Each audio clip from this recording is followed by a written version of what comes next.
Hi అండి. ఇవాళైతే నేను నా ఫోన్ రివ్యూ ఇవ్వాలనుకుంటున్నాను. ఇది గెలాక్సీ జెడ్ ఫ్లిప్ 5. ఇదేంటంటే నేను యూజ్ చేసిన ఫోన్‌లో టాప్ అన్నమాట. ఇప్పుడు యూజ్ చేస్తున్న వాటిల్లో కూడా. మోడల్ అయితే నాకు చాలా ఇష్టం. పిచ్చనమాట ఈ మోడల్ అంటే. అంత ఇష్టం ఇదంటే నాకు. ఇదైతే నేను మొబైల్ లాంచ్ అయిన 2 డేస్‌కే తీసేసుకున్నాను నేను. అంతకుముందు నేనైతే ఫ్లిప్ 3 యూజ్ చేశాను.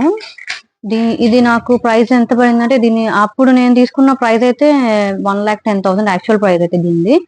అయితే నాకు బెనిఫిట్ ఏంటంటే హెచ్డిఎఫ్సి క్రెడిట్ కార్డ్ ద్వారా నాకు 7,000 అయితే బెనిఫిట్ వచ్చింది. అండ్ యాక్చువల్గా నా ఫ్లిప్ 3 అయితే 20,000కి 20,000 బోనస్ ఇచ్చారు. అండ్ ఇంకోటి ఏంటంటే 3,000 ఎక్స్ట్రా బోనస్ పాయింట్స్ కూడా ఇచ్చారనమాట. టోటల్ నాకు 30,000 అయితే బెనిఫిట్ అయితే వచ్చింది. సో ఇదైతే 80,000 పడింది. ఇప్పుడే ఎందుకు దీని గురించి నేను రివ్యూ ఇస్తున్నానంటే ఈ మొబైల్ గురించి తీసుకొని కూడా అప్రాక్సిమేట్ గా 6 మంత్స్ పైనే అవుతుంది. ఇప్పుడు ఎందుకు ఇస్తున్నానంటే రీసెంట్ గా నేను అరకు వెళ్ళాను కదా, అక్కడ ఒకళ్ళు అడిగారు నన్ను, ఈ మొబైల్ బాగుంది, మేమైతే ఈ మొబైల్ తీసుకోవాలనుకుంటున్నాము, ఎలా ఉంది అని చెప్పేసాను. అంటే అలాగే ఇంకా చాలా మంది ఉంటారు కదా ఇలాంటి మొబైల్ అంటే ప్యాషన్ ఉన్నోళ్ళు. సో వాళ్ళ గురించి అయితే చెప్తున్నాను నేను. ఇది నేను తీసుకున్న తర్వాత ఫేస్ చేసిన ప్రాబ్లమ్స్ చెప్తాను. ఆ తర్వాత దీంట్లో ఉన్న గుడ్ చెప్తాను. నేను తీసుకున్న 14 డేస్‌కి అయితే నాకు ఇది ఛార్జింగ్ పోర్ట్ అయితే పోయిందండి.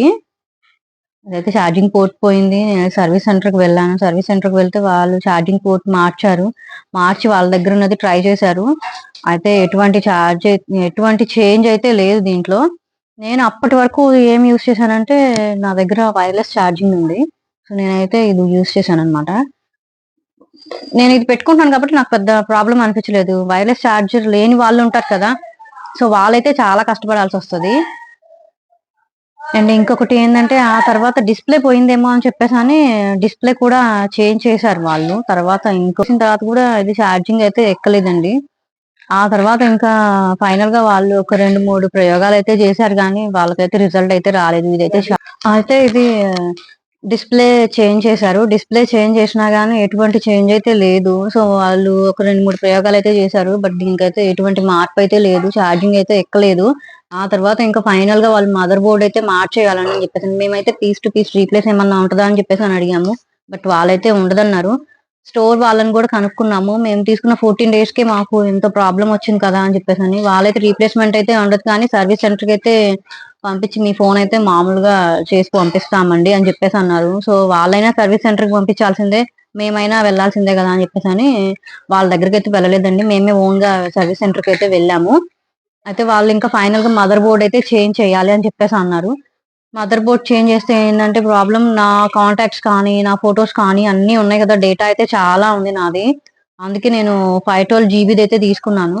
ఈ డేటా మొత్తం అప్పుడు ఇంక నేను ఒక కొత్త పెన్ డ్రైవ్ అయితే తీసుకొని దాంట్లోకైతే ట్రాన్స్‌ఫర్ చేసుకున్నాను. ఇంకా నా హస్బెండ్ ఫోన్‌లోకి గూడా కొంచెం అయితే ఫస్టే ట్రాన్స్‌ఫర్ చేశాను. తర్వాత నేను మళ్ళీ ఇంక పెన్ డ్రైవ్‌లోకి ట్రాన్స్‌ఫర్ చేసుకున్నాను. ఆ తర్వాత మదర్ బోర్డ్ అయితే చేంజ్ చేశారు. మదర్ బోర్డ్ చేంజ్ చేసిన తర్వాత ఏందంటే, మనం ఫోన్ తీసుకున్నప్పుడు ఎలా ఉంటదో, కొత్త ఫోను మొత్తం ఏమీ లేకుండా దీనిలో సేమ్ ఇంకా అదే మనకు కొత్త ఫోన్ మనకిచ్చారు తిప్పి. అంతేనండి ఇంకా. సో నాకైతే అది చేంజ్ చేసిన తర్వాత అయితే, మదర్ బోర్డ్ చేంజ్ చేసిన తర్వాత ఎటువంటి ప్రాబ్లమ్ అయితే లేదు. ఫోన్ అయితే చాలా అంటే చాలా బాగుంది. అండ్ నేను నా ప్రీవియస్ వీడియోస్ అన్ని చూసుంటారు కదా, నేనంటే చెప్పాను కదా ఫ్లిప్ 3 కూడా యూజ్ చేశానని. ఫ్లిప్ 3 యూజ్ చేసినప్పుడు ఏంటంటే జస్ట్ దానికి పైన మెసేజ్ వచ్చేదన్నమాట. అండ్ నాది పౌచ్, ఇది ఫ్లిప్ 3 పౌచ్. ఈ ఫ్లిప్ 3 పౌచ్ ఉంది కదా, ఈ బాక్స్ లో మాత్రమే మెసేజ్ ఏమన్నా వస్తే కనిపించేది. అండ్ వాట్సాప్ మెసేజ్ కూడా మనకి కనిపించేది అప్పుడైతే నేను తీసుకున్నప్పుడు. నేను ఈ ఫోన్ కి చేంజ్ అవ్వడానికి రీజన్ ఏంటంటే, దీని మీద అన్ని మనకి యాప్స్ అన్ని ఉంటాయి. మొత్తము ఏ టు జెడ్. మనం ఇంకా ఏంటంటే ఇంకొకటి వేరేది డౌన్లోడ్ చేసుకుంటే మొత్తం కనిపిస్తదనమాట. అన్ని యాప్స్ అయితే మనకి బాగా కనిపిస్తాయి. ఇవైతే ఫ్లిప్ 5 వాళ్ళే ఇస్తారనమాట మనకి ఇవి.